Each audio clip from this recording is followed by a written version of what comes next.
লড়বো দাঁড়িয়ে থাকলে না। আমার মেয়ে বয়ে কান্না করতেছে, নৌকা তুলছে এই জন্য। বেশি সময় লাগে? 2 মিনিট। 2 মিনিট? হ্যাঁ। কোনটা? আমি তো গ্রামে দেখি। গ্রাম দেখা যাবে তো এটাই। হ্যাঁ।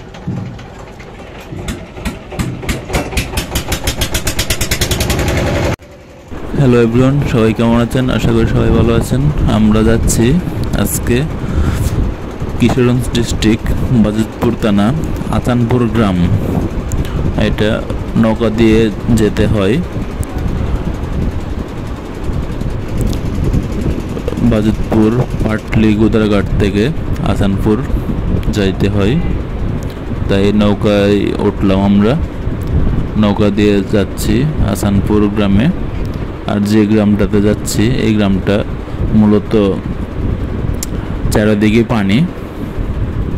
অনেক বড় একটা গ্রাম ছিল, এই গ্রামটা অনেক ছোট হয়ে গেছে, কারণ চারিদিকে পানি থাকার কারণে এটা প্রতি বছরেই মানে বর্ষার পানিতে জায়গা ভেঙে একদম ছোট হয়ে গেছে অনেক। আর এখানে অনেক বসত বাড়ি ছিল, আর অনেকেই এই গ্রাম থেকে অন্য গ্রামে গিয়ে জায়গা করে নিছে, কারণ এখানে পানি থাকার কারণে ওদের জায়গা বাড়িঘর সব পানিতে তলিয়ে গেছে।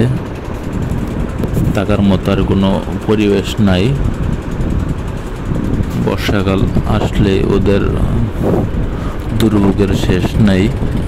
আসলে অনেক কষ্টে ওদের জীবনযাপন করতে হয়। নৌকা ছাড়া বাড়ির থেকে বের হওয়ার কোনো রাস্তা নেই। আর এই গ্রামে যারা আছে সবাই লেখাপড়ার দিক দিয়ে এতটা সুবিধাজনক না, কারণ এখানে কোনো স্কুল কলেজ কোনো কিছুই নাই। প্রাইমারি স্কুল আছে শুধু, আর হাই স্কুলে যেতে হলে নৌকা দিয়ে প্রতিদিন নৌকা পাড়ি দিয়ে যেতে হয় বাজিতপুরে। তাই ওই গ্রামের মানুষগুলো সেভাবে পড়ালেখা করতে অনেক হিমশিম খায়। তাই যাচ্ছি এই গ্রামের মধ্যে। আমার কিছু রিলেটিভ আছে, ওদেরকে দেখার জন্য।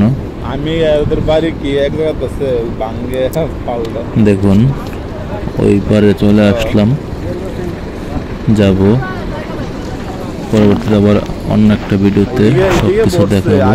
এই পর্যন্ত সবাই ভালো থাকবেন, সুস্থ থাকবেন, আর আমাদের পাশে থাকবেন পরবর্তী ভিডিও দেখার জন্য।